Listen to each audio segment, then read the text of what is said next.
Bonjour à toutes et à tous, bienvenue dans Art et Marché, votre émission hebdomadaire consacrée au marché de l'art. Pour cette émission, j'ai le plaisir de recevoir la galeriste Nathalie Obadia qui a publié aux éditions Le Cavalier Bleu Figures de l'art contemporain des esprits conquérants, un livre qui met en avant les personnages mythiques de ce monde et surtout son interdépendance. Plus de détails tout de suite dans Art et Marché.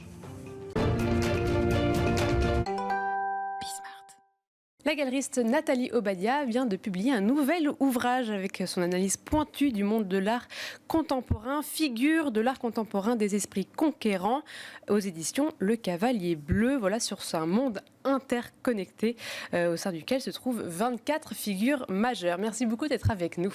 Bonjour et merci. Alors, ce livre commence plutôt dans les années 60. Vous parlez d'une rupture dans les années 60 dans le monde de l'art contemporain.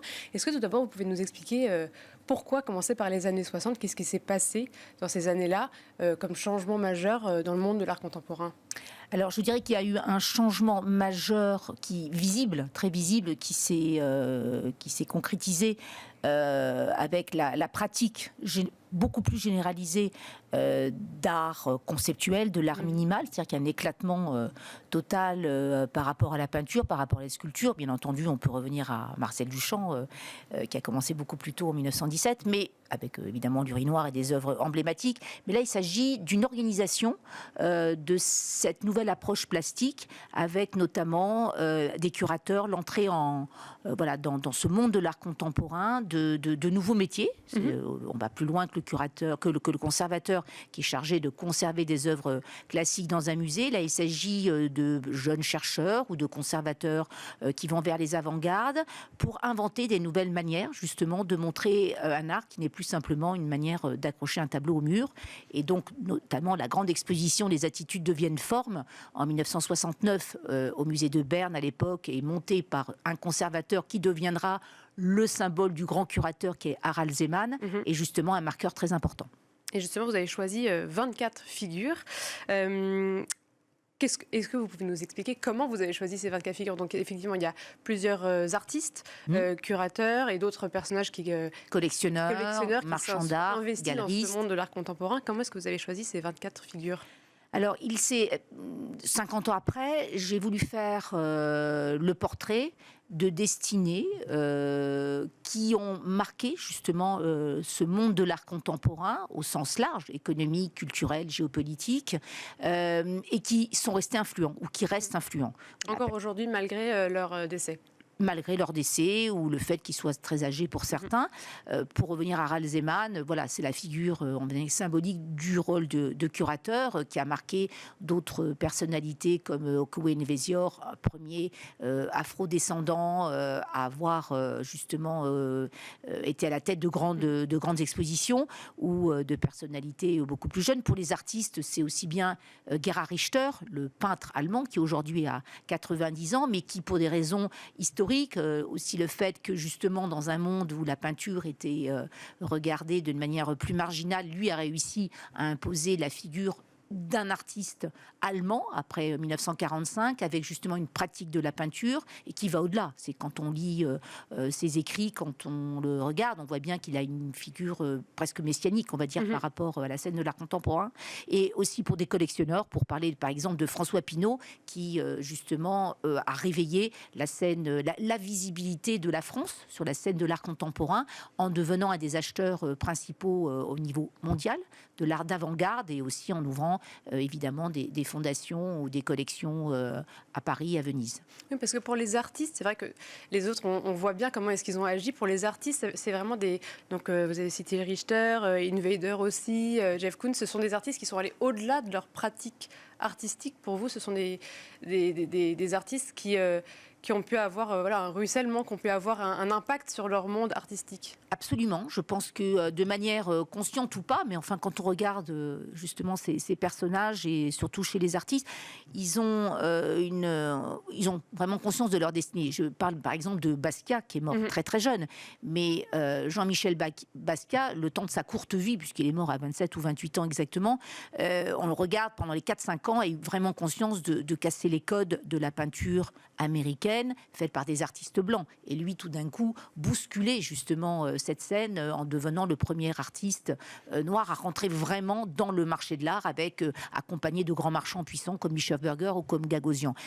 Il en est de même avec des artistes alors vraiment à l'opposé, comme Christian Boltanski en France, qui lui, justement, a trouvé une manière de s'imposer, sachant très bien qu'avec ses bricolages, il n'allait pas rentrer dans le marché de l'art comme pourrait entrer Jeff Koons, qui est aussi dans le livre. Il n'allait pas faire des prix absolument astronomiques de 5, 10, 15, 20 millions de dollars, parce qu'il avait une pratique beaucoup plus fragile, qui ne pouvait pas s'associer justement au marché de l'art. Mais par contre, sa volonté, son déterminisme, son ambition, et bien sûr accompagné de son grand génie artistique, a fait qu'il a pu, et qu'il est toujours très présent dans l'histoire de l'art. Il est dans tous les livres d'histoire de l'art, il est présent dans de nombreux musées, il a réussi à s'imposer dans des pays comme le Japon ou même très loin en Australie, en proposant justement des œuvres pérennes qui agissent d'une manière sur le son, sur, voilà, sur d'autres sens que simplement le fait d'être un objet, on va dire, d'échange comme une peinture ou une sculpture. Dans l'introduction, vous citez le philosophe et critique d'art Arthur Danto qui dit « Il n'y a pas d'art sans monde de l'art ». Est-ce que vous considérez que en fait, le marché est fait par des personnes qui s'investissent dans ce marché? Donc comment est-ce que ça fonctionne, en fait, ce marché qui... En fait, c'est un marché qui n'est pas fait sans autres personnes. Comment vous voyez ça? Alors, je pense que Arthur Danto parle justement du monde de l'art, c'est au-delà même du marché. Et puis vous savez, le marché, on l'a vu, d'ailleurs ce livre permet aussi de comprendre que le marché de l'art n'est pas simplement le marché privé ou des ventes aux enchères d'un collectionneur. Il y a aussi aujourd'hui le marché de l'art qui est celui des institutions, celui des musées. Le fait qu'aussi il y a une biennalisation du monde de l'art, c'est-à-dire avec des commandes publiques qui sont passées par justement la Biennale de Venise ou par la Biennale de Sharjah aujourd'hui, qui s'occupe des artistes plutôt du Sud global, ou de Documenta, des grandes manifestations qui permettent à des artistes d'obtenir des commandes publiques qui ensuite sont acquises ou pas acquises, mais en tout cas ça génère de l'argent dans ce système de l'art des artistes, accompagnés de galeries ou pas de galeries. Donc le marché de l'art, il faut le voir comme quelque chose de plus large que ce marché privé. Et quant à ce monde de l'art, il s'associe évidemment avec ce phénomène de biennalisation, mais aussi par les foires. Donc c'est pour cette raison que j'ai parlé de Marc Spieler, qui a très longtemps dirigé les foires de Bâle, qui ont été créées au départ, les foires d'art contemporain à Cologne en Allemagne en 1967, puis après la foire de Bâle, et qui se retrouve aujourd'hui, le groupe de Bâle se retrouve à Miami, à Hong Kong et aussi à Paris. Puis d'autres foires qui existent dans le monde entier montrent bien que effectivement ce monde de l'art a besoin de s'organiser, d'être visible, et les foires permettent sur 4-5 jours de pouvoir visiter 200 galeries dans un espace voilà, précis. Mais il y a aussi un ruissellement qui se fait dans les villes grâce aux foires de Hong Kong ou de Miami. C'est pour ça qu'il y a des musées d'art contemporain qui se construisent avec des très grands architectes, et que ces musées justement achètent aussi des œuvres d'artistes d'art contemporain. Mais je trouve que ça a posé aussi la question de la valeur de l'art, parce que ça veut dire que la valeur de l'art passe par le regard, forcément, de ces personnes qui sont investies dans ce secteur?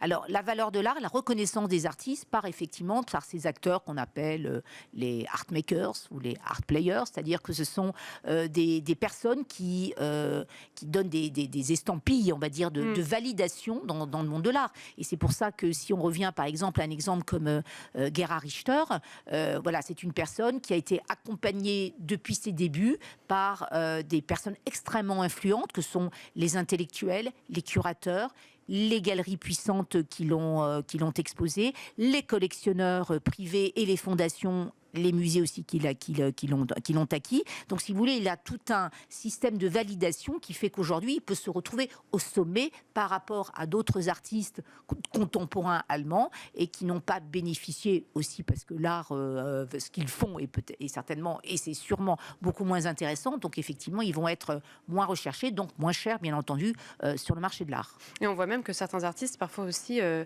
sont on sent que leur discours aussi ne leur appartient plus, parce que parfois il y a parler de certains pays aussi qui réutilisent certains discours artistiques à des fins nationales, etc. Donc, c'est pas forcément des fins négatives ou positives, mais c'est vrai qu'on sent que ça leur échappe un petit peu.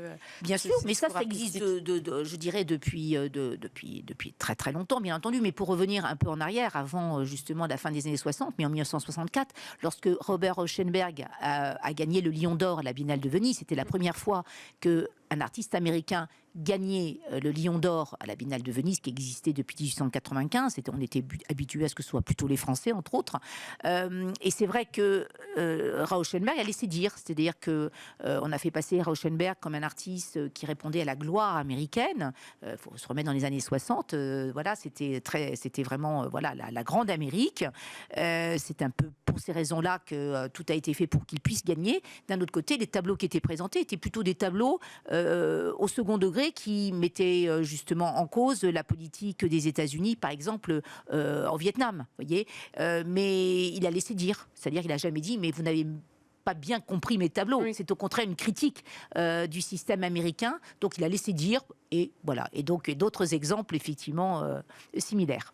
Comment est-ce que vous voyez ce monde de l'art aujourd'hui? Est-ce que ça s'intensifie dans ces personnes qui font l'art? Comment est-ce que vous voyez cette évolution? Je crois qu'aujourd'hui, les pays, les acteurs se sont rendus compte que ce soft power artistique était très important, que c'était un outil très utile, avec des ramifications très larges. Je pense notamment actuellement à l'Arabie Saoudite, qui est en train de vouloir être un acteur très important sur le plan international, mais aussi au Moyen-Orient, enfin dans le Golfe. Ils veulent se montrer très puissants à côté du Qatar, à côté des Émirats arabes unis. Et on voit bien qu'il y a une action très précise qui se sert des arts plastiques pour justement montrer qu'ils rentrent dans le cénacle des pays modernes, qui se modernisent, comme a pu le faire aussi par exemple la Turquie. La Turquie, d'un côté, il y a Erdogan, il y a plutôt un retour à l'islamisme, enfin un retour, il y a une présence de l'islamisme très traditionnelle, mais d'un autre côté, il y a un nouveau musée d'art contemporain qui a ouvert il y a 2 ans, construit par Renzo Piano, un des plus grands architectes qui a aussi cité. Voilà, qui était aussi un chapitre dans le livre, exactement, puisqu'il a aussi créé le Centre Pompidou et des merveilleux musées dans le monde entier. Donc c'est une manière pour la Turquie de montrer que d'un côté, voilà, ils se détachent d'une espèce d'occidentalisation et ils ne veulent pas être rattrapés par d'autres grandes puissances. Mais d'un autre côté, c'est un pays qui se veut moderne et qui, grâce à ce musée qui est magnifique sur les bords du Bosphore à Istanbul, veut montrer qu'il est ancré dans la modernité et dans l'art contemporain, même s'il y a bien entendu des censures plus ou moins présentes. Est-ce qu'il y a des nouveaux profils dominants, justement, là vous parlez des curateurs, des collectionneurs, est-ce qu'il y a des nouveaux profils aujourd'hui qui je ne sais pas, peut-être à l'ère des réseaux sociaux, est-ce qu'il y a des nouveaux profils qui vont pouvoir rentrer dans les figures de l'art contemporain de 2050? Oui, bien entendu. Je pense il faudra regarder attentivement tout ce qui se passe autour de l'art immersif. Je parle notamment, alors, un artiste justement d'origine turque, un artiste, voilà, qui est oui, plus qu'un artiste en tout cas, qui s'appelle Anadol, et voilà, qui fait en ce moment beaucoup parler de lui, puisque justement il est très apprécié, il est acheté par des grands musées, par des grandes sociétés, pour occuper des espaces très grands. C'est vrai qu'aujourd'hui l'ouverture de tous ces musées dans le monde entier, l'attraction de l'art par d'autres entreprises fait qu'il va y avoir d'autres manières justement d'entrer dans le monde de l'art. Donc ça, on va le voir dans les années à venir. Merci beaucoup Nathalie Obadia. Je rappelle que vous êtes donc autrice de Figures de l'art contemporain des esprits conquérants aux éditions Le Cavalier Bleu. Et merci beaucoup à tous et tous de nous avoir suivis. C'était Art et Marché.